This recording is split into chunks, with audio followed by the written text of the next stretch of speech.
আপনার নাম কি? প্রভঞ্জন পাল, বাড়ি খাসরামকর। আচ্ছা, এখন তো জৈব সারের ওপরে বাগান চালাচ্ছেন, কেমন হয়েছে বলে মনে করছেন? এখন ভালো হচ্ছে, ভালো হয়েছে, অনেকটা ভালো হয়েছে আগের চেয়ে। আগে মানে হেভি ডাউন ছিল। হেভি ডাউন মানে কীরকম? একদম ডাউন, মানে পান বিক্রি করতে পারতাম না। একদম নোয়ার এলাকার বাড়ি তো, পান একদম বিক্রি করতে পারতাম না, সাইড ছুঁয়ে যেত, সাইড পুড়ে যেত। আচ্ছা, এখন এই সিজনটায় আমি একটা পান বিক্রি করতে পারতাম না। এই সিজনটায় আমি মোটামুটি জৈব সার ব্যবহার করার পরে এই পান আমি বিক্রি করতে পারছি। এটা কীরকম হয়েছে বলে আরও যদি বলেন মানুষকে।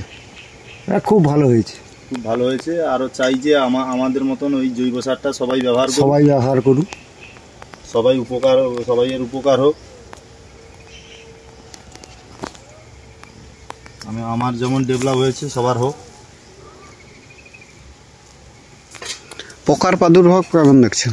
পোকার প্রাদুর্ভাবটা বেশি ছিল, এখন বেশি, এখন বেশি আছে। এখন বেশি না, বেশি আছে। আগে কি রাসায়নিক সার প্রচুর পরিমাণে মেরেছিলেন? আগে মানে আমি জৈব সার ব্যবহার করার আগে প্রচুর ব্যবহার করেছিলাম। তবে এই যে জৈব ব্যবহার করছি, এর পরে আমি কোনো রাসায়নিক ব্যবহার করিনি। গ্রোথ কেমন দেখছেন? গ্রোথ ভালো, খুব ভালো, খুব ভালো। মানে রাসায়নিক করলে কি ক্ষতি হতো, এখন করলে কি ক্ষতি হচ্ছে? দাগে ভর্তি হয়ে গেছিল। আচ্ছা, রাসায়নিক সার চালালেও আমি জৈব সার ব্যবহার করতাম, কিন্তু সে দাগ তো প্রচুর হয়ে গেছিল। 100টা গাছের 70টা গাছে দাগ হয়ে এসেছিল। আচ্ছা, এখন বর্তমান মোটামুটি বাড়িতে দাগ নেই, নাই রোয়ার মতো দাগ নেই, নিরোগ বাড়ি হয়েছে। এখন আর কি চাইছেন? না, আমার চাইছি বলতে আমার এই রকম চললে আমার কোনো অসুবিধা নেই। এইরকমই চলুক, এইরকমই চলুক। নোয়া এলাকার বাড়ি, ঠিক আছে, এইরকম। সবাই বলছে খরচ বেশি এই জৈব সারে। হ্যাঁ, খরচ তো একটু বেশি আছে, মানে রাসায়নিকের থেকে খরচ বেশি। হ্যাঁ, রাসায়নিকের চেয়ে বেশি। কীরকম খরচ বেশি? মানে ব্যাপারটা কি হচ্ছে, এইটায় আমি ঠিক হচ্ছে যে রাসায়নিক ধরো আমার 10 কিলো সার মারলে আমার হচ্ছে ধরো হয়ে যেত, বা 1 বস্তা পিড়ি বা 2 বস্তা পিড়ি মারলে হয়ে যেত। সে জায়গায় আমার সেই পিড়িও মারছি আর জৈব সারও দিচ্ছি, মানে এটা একটু বেশি খরচ আছে। আচ্ছা, খরচ হলেও তবু লাভ আছে। 1.5 লাখ তো বেশি। আপনার দাগ ছিল তো? হ্যাঁ। আচ্ছা, 70টা গাছে দাগ ছিল, 100টার মধ্যে 70টা গাছে দাগ। সেই দাগটাকে মোটামুটি এখন নিরোগ হয়েছে। আচ্ছা, রোগ নেই বললে চলে, নেই। এখন ভাটি জল টানছে? জল দিলে কেমন বেরিয়ে যাচ্ছে না? আগে তো টানছে। আগে কি হতো? আগে বেরিয়ে যেত, চড়া পড়ে যেত। আচ্ছা, জৈবটা তত বেশি ব্যবহার করা হতো না। এখন পাতার কোয়ালিটি কেমন দেখছেন? কোয়ালিটি ভালো, মিডিয়াম। আমার এইরকম কোয়ালিটি মিডিয়াম পাতা থাকলেও আমার কোনো অসুবিধা নেই, এইরকম চললেই ভালো। এখন আপনার কত হাজার বরজ? 3,500 বাড়ি। 3,500 বাড়ি, মোটামুটি আর কোনো সমস্যা নেই তো? না। এটা কি আগের গাছ না এখন করার গাছ বলছে? এটা আগের গাছ, আগের মতো, আগের মতো গাছ।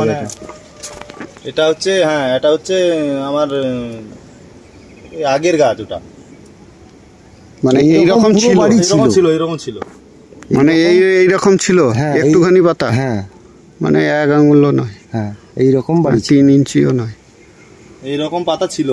আচ্ছা, আর এখন কেমন এসছে যদি একটু? এখন ভালোই এসছে। সাইডের রাস্তা দেখি, ওই গাছ, মানে 1 ব্লেস 7 ইঞ্চি চলে এসছে। হ্যাঁ, পালাও আছে তো? পালাখার দুটোই আছে, পালাখার দুটো। এটা কি আর কি চাইছেন? না, আর কিছু আমি চাইছি না। আমার এই রকম থাকলেও ভালো, এই রকম মিডিয়াম পান সবসময় যেন থাকে। আচ্ছা, জৈব সার ব্যবহার করে কি খাটনি কমেছে না বেড়েছে? না, খাটনি একই রকম আছে। খাটনি বেড়েছে, ওই যে পরিষ্কার পরিচ্ছন্ন, এই যে পরিষ্কার যে কোনো বাড়ি পরিষ্কার রাখতে হবে। হুম। ওই রোগ প্রতিরোধ না, সার মারার খাটনিটা কমেছে না বেড়েছে? সার মারার খাটনি কমেছে।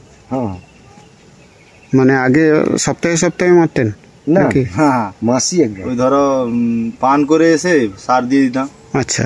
ওই আবার 20-25 পাঁচ দিন দেওয়া হলো অন্তর একটা সার, মানে পিড়ি সাইটে ফুটিয়ে রাসায়নিক পাঁচ সার দিয়ে মারা দিতাম। হতো, ইউরিয়া, সুফলা ওই রকম বা সাইটে ইউরিয়া 10-26 এগুলা মারা হতো। আর আচ্ছা সাজাতে পিড়ি মারা হতো, আচ্ছা। ফুটিয়ে পিড়ি মারা হতো। এখন উল্টে গেছে, সিস্টেম উল্টে গিয়ে পুরো মোটামুটি ওই পিড়িটাকে নিয়ে ফুটালো হলো, তারপরে তোমার সার নিয়ে এসে জৈব সার সঙ্গে পাইল করে দেওয়া হয়। আর দ্বিতীয় কিছু সার ইউজ করা হয় না। কেউ পরামর্শ দেয়? দীপঙ্করদার কাছে নিয়ে গেল। এবার দীপঙ্করদা প্রথমে আমাদের বাড়িতে এসেছিল, সার দিয়েছে এবং আমাদের বাগানও দেখে গেছেন উনি। হ্যাঁ, উনি মোটামুটি এই যে বাগান চলছে খুব ভালো চলছে, ওনার পরামর্শে মোটামুটি বাগান ভালো চলছে। আপনার নাম আর একবার যদি বলেন। প্রভঞ্জন পাল। আপনার নামটা? রবিন পাল।